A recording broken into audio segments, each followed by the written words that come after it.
Midi 45 et 18 secondes, nous sommes à l'heure pour accueillir le revenant de cette équipe, alias Selim, pour son bric-à-brac.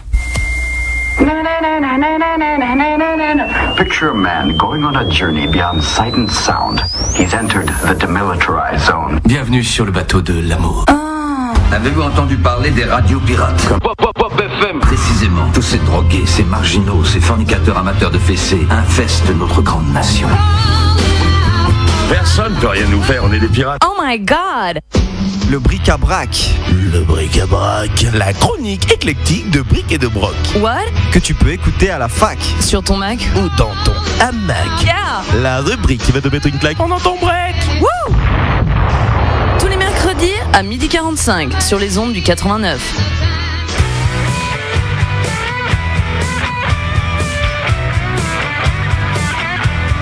Et salut Selim. Salut Chami, comment ça va? D'ambiance rock'n'rollesque aujourd'hui. Ouais, tout à fait.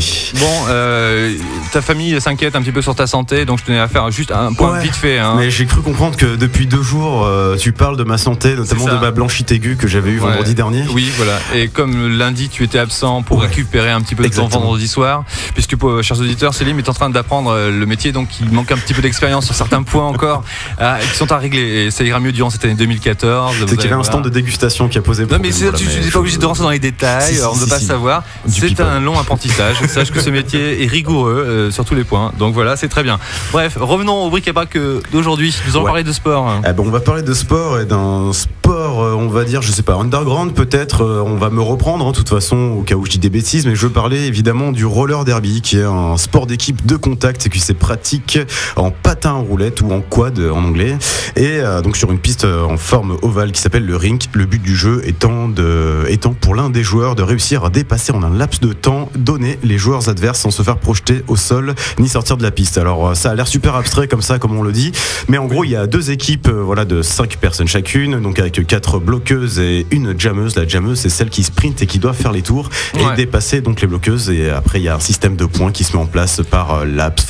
Le but du jeu étant de faire le plus de tours dans un temps défini. Voilà, en fait il y a 2 on va dire que le temps réglementaire est de 60 minutes, donc demi-temps de 30 minutes. Oui. Et il y a plusieurs phases de jeu de 2 minutes. De 2 minutes, voilà. C'est très simple. Il y a beaucoup de minutes, beaucoup de temps, beaucoup de choses. Mais en tout cas, un rapide petit historique avant de présenter notre équipe locale à Limoges, des Porcelain Dolls. Donc ce sport est né vers les années 30. Alors moi j'ai cru comprendre entre 31 et 37 avec donc un certain Leo Seltzer, un Américain, et Damon Runyon qui ont conçu ce sport qui à l'époque permettait tous les coups sur l'adversaire. Je vais y revenir après, mais aujourd'hui maintenant il y a des réglementations selon les ligues, tout ça. Cependant, voilà, ce sport à la base, à l'origine était masculin et en fait, suite à la crise, et notamment avec des rumeurs également que ce sport était truqué. La crise de la grande dépression de 29. Voilà, tout à fait pour préciser. Oui. Et donc à cause de cela, voilà, les équipes pouvaient pas trop se déplacer pour les championnats et les compétitions, et du coup, ce sport est tombé malheureusement dans l'oubli jusqu'à les années 2000 finalement, où Daniel Policarpo, un Américain originaire du Texas, commence à recruter des femmes pour patiner de manière, d'après les médias à l'époque, très bizarre, criarde et rockabilly, vers un art de la performance. Pourquoi pas. Donc au début il est critiqué, cette personne, donc il se retire, et donc les femmes qu'il avait formées pour le roller derby ont commencé à mettre en place des équipes, et donc ce sport est rené de ses cendres dans les années 2000 à Austin au Texas. Depuis, donc il y a une fédération qui s'est mise en place. Alors je retrouve plus le nom de la fédération dans mes petites notes. Mais la fédération, tu veux nous parler de la fédération américaine? Voilà, la plus célèbre, on va dire, qui est donc la WFTDA. La Woman Flat Track, je crois, Derby Association. Merci, mon cerveau marche encore. Enfin bref, en tout cas, aujourd'hui il y a un peu de 400 ligues dans le monde qui donc appartiennent, on va dire, à cette Women's Flat Tracks Derby Association, et bien plus qui se mettent en place, je ne sais pas, tous les jours. Il n'y a pas vraiment de données encore. Bref, en tout cas, on va passer donc aux Porcelain Dolls, l'équipe limougeonne des roller derby. Alors merci d'être à l'antenne avec nous, et je vous laisse d'abord vous présenter peut-être. Qui veut commencer? Vas-y, jetez-vous. Bonjour, donc moi c'est Morgane, alias Moz Riot. Donc je suis la présidente de l'association des Porcelain Dolls et aussi une des joueuses du club depuis le début. Et moi c'est Floriane, alias Poudra Canon, la capitaine de l'équipe. Et joueuse aussi, donc le poste que je préfère c'est jammeuse. Et j'aime bien me battre un petit peu avec Morgane qui est une très très bonne bloqueuse aussi. Ouais, on aime bien se friter. Hein. Ouais. Moi c'est plutôt bloqueuse, jammeuse un peu de temps en temps et voilà. Donc Morgane, tu me disais que tu étais là depuis le début, donc quand est-ce que ça a commencé, donc la constitution des Porcelain Dolls et d'où vous est venue l'idée à la base de vous lancer dans le roller derby?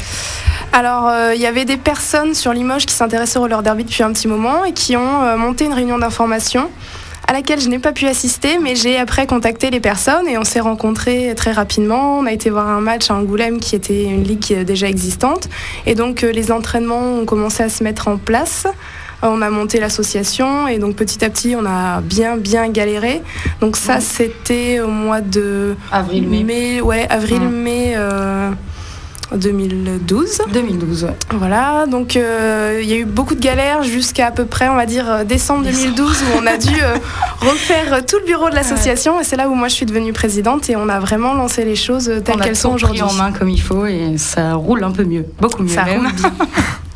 D'accord. Et du coup, alors aujourd'hui, donc maintenant que ça roule mieux, comment ça se passe les entraînements, par exemple, notamment,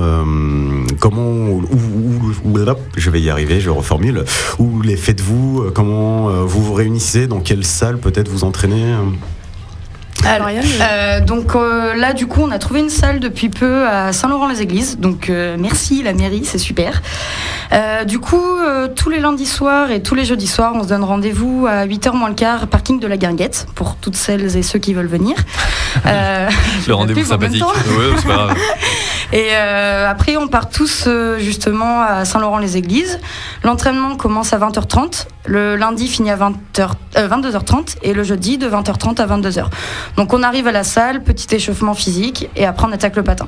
Alors, pardon, lorsque tu dis salle, c'est un gymnase? À la base c'est un terrain de basket qui a été recouvert, donc c'est vraiment on peut appeler ça un gymnase. Ouais. C'est du béton, c'est du béton, mais ce qui est bien c'est que c'est couvert. Du béton. Ah c'est bien ça pour vous, je pense. Oui, on adore. Parce qu'il y a un gros problème, il faut le dire, il faut le dénoncer haut et fort pour pouvoir vous entraîner. Et il vous faut un lieu déjà couvert. Dans les gymnases, vous êtes plus ou moins bien reçus puisque vous avez des patins et que visiblement vous marquez trop le sol. Et ce qui est totalement faux d'ailleurs. On n'a rien du tout. Non mais d'accord, mais c'est toujours les mêmes problématiques que l'on rencontre dans ce sport de glisse. Voilà, c'est toujours gênant. Donc la mairie de Saint-Laurent-les-Églises vous accueille dans ce lieu. Vous demande une participation, ça se passe comment? Pas du tout. C'est un prêt. Cool. C'est vraiment. On les remercie. C'est super quoi. Même quand on a besoin de la salle le dimanche pour des entraînements un peu plus gros avec d'autres équipes voisines, il n'y a aucun problème. Dès l'instant on leur fait la demande. C'est bien. C'est loin malheureusement pour nous, mais c'est super quoi. En tout cas, on est très bien reçus et on est vraiment très content d'avoir cette salle. Ça c'est sûr. Sinon le roller derby, du coup, c'est un sport, mais c'est aussi un univers, notamment avec les influences à l'origine du punk ou du DIY, do it yourself. Essayer de revendiquer un peu le sport qui est un monde généralement, malheureusement, plutôt masculin, où souvent les ligues masculines sont dessus dans les compétitions. Alors vous, c'est ça qui vous a attiré aussi, le fait de pouvoir, par exemple, mettre en avant le fait que, on est des femmes et qu'on veut casser un peu ces codes de, oui, nous aussi on peut, par exemple, se rentrer dedans dans le sport de contact, pouvoir faire une compétition sérieuse, un sport sérieux. Est-ce que c'est ça qui vous a attiré aussi dans le roller derby ou Alors moi, c'était mon cas. Après, je sais que c'est pas le cas de tout le monde. Il y en a qui, par exemple, Floriane, c'est pas son cas du tout.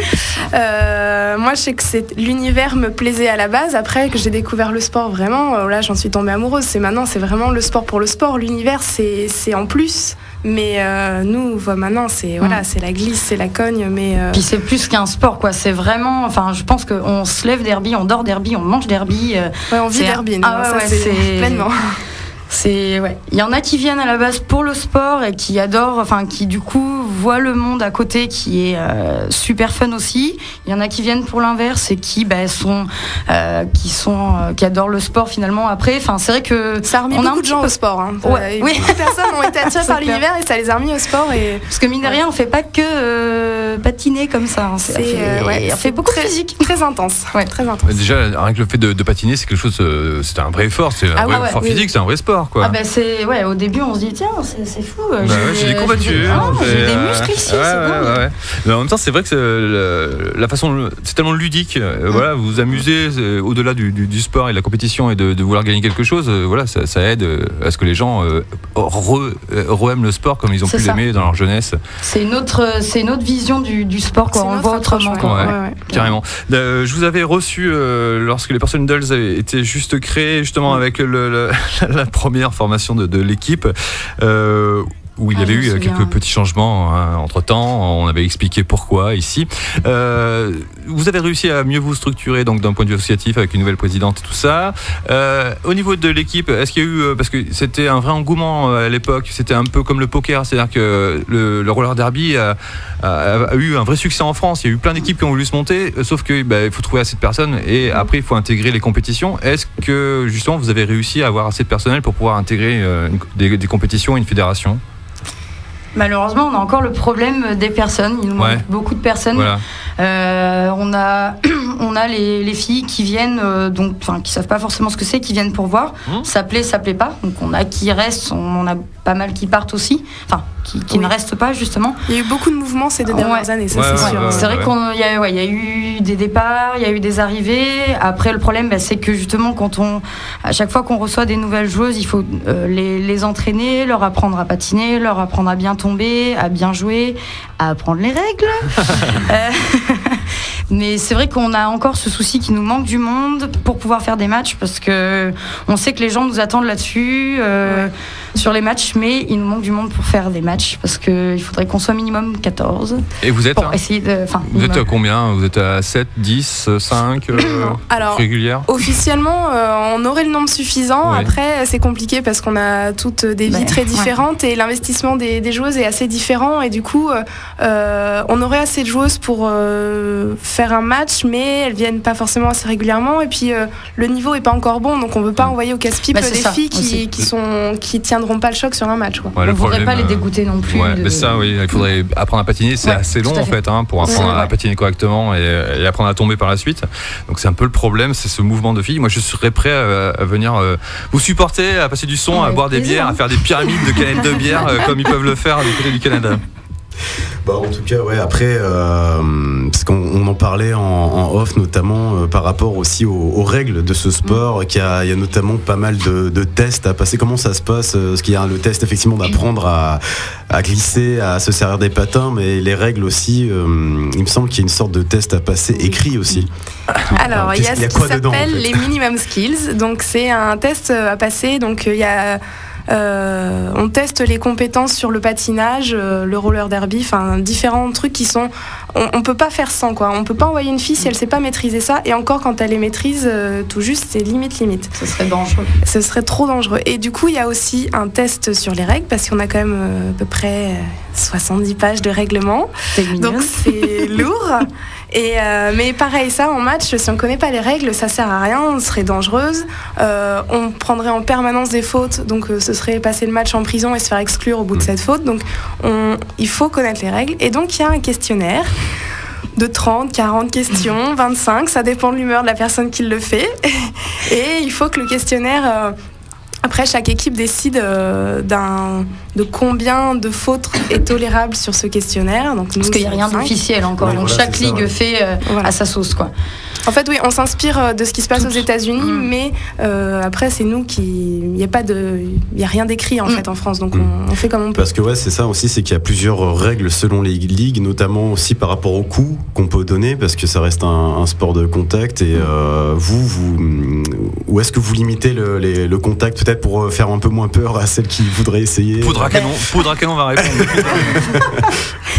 Par exemple, coup de poing c'est interdit, coup de tête c'est interdit, donc faut pas se fier. Enfin, coup de pied, coup de genou, non, ça. Pour généraliser le truc, parce que sinon on y mettrait 3 heures, c'est essentiellement coup de hanche, coup d'épaule. Et pas de coup dans le dos. Et pas de coup au milieu du dos, voilà. Mais faut pas croire beaucoup de reportages où c'est super, il y a plein de filles en mini short trop sexy qui se mettent plein de pain dans la gueule. Non, pas du tout. C'est un sport où les coups sont réglementés et où dès l'instant où les règles on les connaît et où on apprend justement, où on a passé ces minimum skills, on se fait pas des méga bobos. Enfin, ça en général, mais c'est pas sur des coups légaux, quoi. Voilà. Quand c'est bien fait, il n'y a pas forcément de risque. En général, il n'y a pas de raison de se faire mal. Quelques petits bleus et quelques éraflures. Il n'y a jamais eu de bras cassés ou de. Alors, il y a eu des petits bobos, mais c'était pas. Voilà, c'est les risques du roller aussi. Hein, c'est pas... D'ailleurs, un bobo parce qu'on n'avait pas de salle à l'époque. Voilà. Il y a eu des blessures parce qu'on s'entraînait dans des lieux qui n'étaient pas adaptés, des parkings souterrains, des parkings. Voilà. Mais vous êtes quand même en mini-short. Eh ben non. Alors l'été si, quand il fait chaud, mais sinon c'est les bons leggings compressifs. Bien gainants, bien dégueulasses, mais c'est cool. Super pratique. Non, au match, on a des tenues un peu plus sympas, mais ça reste quand même. Enfin, finalement, tenue de sport. Barésie et mini short, bon, c'est le folklore, mais il y en a de moins en moins. Ouais, c'est sûr. Et est-ce qu'il y aura donc prochainement une actualité où peut-être vous allez faire une sorte d'exhibition pour montrer un petit peu aux nouvelles personnes qui aimeraient découvrir ce sport? Quand est-ce qu'il y a une date particulière bientôt ou rien n'est en place encore exactement? Si, on a des choses qui se préparent, donc on commence à monter un petit peu. C'est vrai que on peut peut-être parler de l'équipe. Du coup, on est en train de mettre en place une équipe régionale, parce que le problème qu'on a nous dans notre équipe. Quasiment toutes les équipes voisines l'ont aussi, c'est-à-dire il nous manque du monde. On ne peut pas faire de match. Voilà, on ne peut pas faire de match. Du coup, on met en place, on passe un petit peu notre vie à ça, mais c'est bien, on met en place une équipe régionale. Et normalement, le 29 juin à Limoges, il y aura un match. Ce ne sera pas les Porcelain Dolls, mais ce sera l'équipe régionale où il y aura des Porcelain Dolls. Donc l'équipe régionale, c'est la Ligue Poitou-Charentes, Limousin, et on accueille aussi Périgueux avec nous. Parce que dans le Limousin, on est toutes seules. À Périgueux, elles sont toutes seules. Bon, du coup, on a un peu regroupé le truc. D'accord. Cool. Et peut-être à terme plus tard participer à une Coupe du Monde, parce que j'ai vu qu'il y a des Coupes du Monde qui commencent à se mettre en place. La première qui avait eu lieu en 2011, si je me trompe pas, au Canada. Il y a celle de cette année qui va en décembre, à l'origine, dans la ville originaire, un petit peu de ce sport.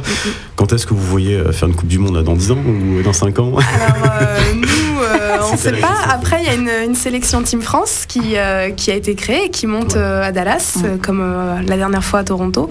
Donc nous, en tant que Porcelain Dolls, c'est compliqué. Après, des joueuses individuellement pourraient éventuellement intégrer cette équipe. Elles ont déjà testé. Mais non. Nous, pour l'instant, la Coupe du Monde, c'est un peu loin. Mais c'est que le niveau est très très haut. Même le niveau le plus haut en France reste quand même très bas par rapport à tout ce qui va être les États-Unis, Canada. On finit 7e sur 13, il me semble, en 2011. Et puis il y a des rencontres avec le club de Paris, par exemple le club de Londres, où les Françaises se prennent des grosses tôles. Ce week-end, on a eu l'exemple parce qu'il y a eu à Nantes ce qui s'appelait le Super Brawl. Donc c'était l'équipe du Canada, de l'Angleterre et de la France qui se sont affrontés dans différents matchs. La France s'est pris 2 bonnes tôles.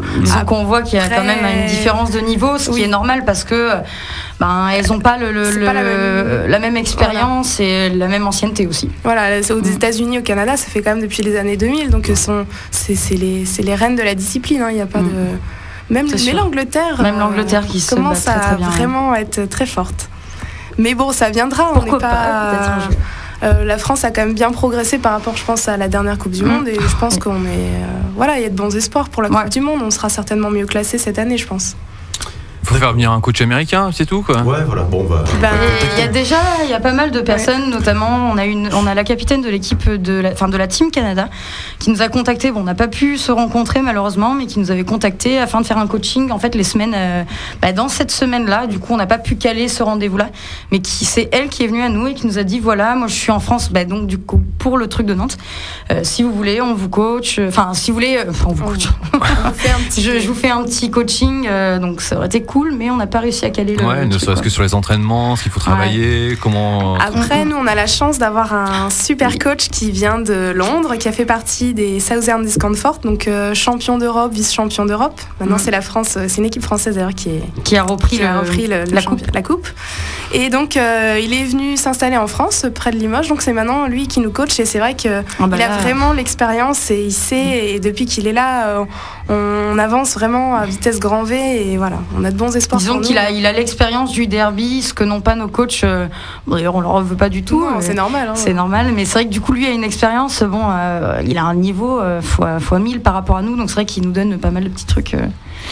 Il y a également des soirées gâteaux, vous faites de très très bons gâteaux dans différents endroits et je vous remercie d'ailleurs, c'est très sympathique. Est-ce qu'il y aura un autre moment où on pourra déguster vos délicieux gâteaux ? Ouais, on va essayer de caler ça une fois par trimestre. On veut pas le faire trop souvent parce que, en plus de la soirée gâteau, enfin, on pourrait essayer de faire la soirée gâteau un peu plus souvent, mais on fait aussi des petites soirées quiz, en fait, où effectivement il y a des ventes de gâteaux qu'on essaye de faire. Enfin, on va essayer de faire ça tous les trimestres, où il y a des petits lots à gagner, ça ramène du monde, mine de rien, on peut faire aussi de l'information et vendre des bons gâteaux. Oui, c'est ça. Et vous le faites où généralement ? Les dernières fois c'était au Swing. Ouais, les 2 dernières fois c'était au Swing. À voir, normalement, les autres fois ce sera aussi au Swing. D'accord. Mais on est ouverte à aller dans d'autres lieux, à rencontrer d'autres personnes. On n'a pas de public cible particulier, donc on est prête à rencontrer tout le monde dans Limoges. C'est vrai qu'on avait dit Swing, mais qu'on avait vu à la dernière réunion de se dire pourquoi pas aussi en faire ailleurs en plus, pour toucher un peu plus de monde, mine de rien. Donc voilà, à voir les autres fois. Très bien. D'accord. Et juste pour terminer, du coup, c'est qu'on peut peut-être vous contacter si des gens souhaitent commencer un petit entraînement peut-être. Alors on a une page Facebook, il faut taper Limoges Porcelain Dolls official, je crois que c'est ça. Limoges Roller Derby Porcelain Dolls. Voilà. Et sinon on a une adresse mail aussi, donc c'est derby.porcelaindolls@gmail.com. Voilà, donc on nous trouve facilement. Ouais, notre Porcelain Dolls sur Facebook, direct, on tombe sur la page et vous laissez un message privé, on vous répond en général assez rapidement, en fonction du travail qu'il y a. D'accord, très bien. Mais merci beaucoup en tout cas d'être venu à l'antenne. Et puis Chami, maintenant je te laisse enchaîner. Je reprends la main de cette émission. Les commandes. C'est ça, je me retrouve en solo jusqu'à 14h les amis dans Klaxon et Boogaloo et nous repartons en musique avec Orval Carlos Sibelius.